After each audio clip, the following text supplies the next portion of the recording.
Hi friends, welcome to my mini vlog.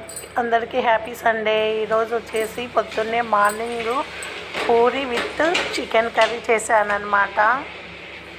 చాలా రోజులైంది puri chicken combination తినాలని, కాకపోతే కుదరలేదన్నమాట. ఈరోజు పొద్దున్నే మా ఆయన తెమ్మని చెప్పాను, తెచ్చాడు, ఇంకా చేసుకున్నాము. ఒక పక్క అయితే చికెన్ అవుతా ఉంది, ఒక పక్క పూరీలు కూడా కాలుస్తున్నాను. చికెన్కి అయితే నేను ఇంట్లోనే మసాలా ప్రిపేర్ చేసుకుంటాను. ధనియాల పొడి, కొబ్బరి, అల్లము, తెల్లవాయిలు, కొత్తిమీర వేసి కొద్దిగా వాటర్ వేసి మెత్తగా మిక్సీకి పట్టుకొని ఆ మసాలా వేసుకుంటాను అనమాట. కొంచెం కారం ఎక్కువే తింటామన్నమాట మేము. చికెన్ అయితే సూపర్ హెమ్మీగా ఉంది.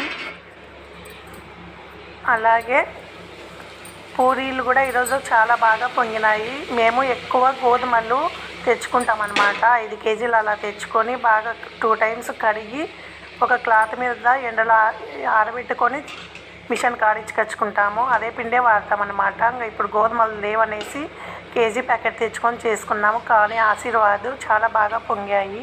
పూరి కూడా ఆయిల్ ఏం పట్టుకోకుండా చాలా బాగున్నాయి. అయితే పూరి పిండి కలిపేటప్పుడు చాలామంది చక్కెరని ఆయిల్ అని అలా వేస్తారు కదా. నేను చపాతీ పిండి కలిపేటప్పుడు చపాతీకి మాత్రమే కొద్దిగా తెల్లపిండి తెస్తాం కదా, దానికి ఆయిల్ వేస్తానన్నమాట. కొంచెం స్మూత్గా ఉంటాయనేసి. పూరీకి అయితే ఏమీ వేయను, ఒక సాల్ట్ ఒకటి వేసుకొని వాటర్తో గట్టిగా తడుపుకుంటాను పిండి. చాలా బాగా పొంగుతాయి చూడండి. ప్రతి ఒక్క పూరి పొంగిందనమాట. పూరీలు బాగా రెడ్గా కాల్చుకుంటేనే బాగుంటాయి. అలాగే చలికాలం కాబట్టి పెరుగు తొందరగా తోడుకోలేదనేసి మా ఫ్రెండ్ చెప్పిందనమాట. ఎండుమిరపకాయ వేస్తే త్వరగా తోడుకుంటుంది పెరుగు అని, అందుకని ఎండుమిరపకాయ వేసాను అనమాట ఒకటి.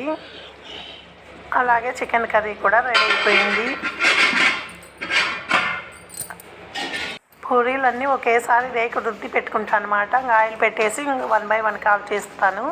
అలాగే ఇక్కడ మా ఆయనకు ఆకలిస్తుంది అనేసి తింటున్నాడు. మేము చిన్నప్పుడు ఇలాగే అన్నీ తుంచుకొని కర్రీ వేసుకొని తింటామన్నమాట, జొన్న రొట్టె. అందుకు మా ఆయన కూడా అలా తింటూ ఉంటే నాకు కూడా గుర్తొచ్చింది. మా ఇంట్లో నాన్ వెజ్ ఉంటే ఆనియన్స్, నిమ్మకాయ పిండుకొని తింటారనమాట. మా పాప అయినా అంతే, వాళ్ళ నాయన అయినా అంతే. ఓకే ఫ్రెండ్స్, వీడియో నచ్చితే లైక్ చేయండి, కుదిరితే సబ్స్క్రైబ్ చేసుకోండి. Okay, bye.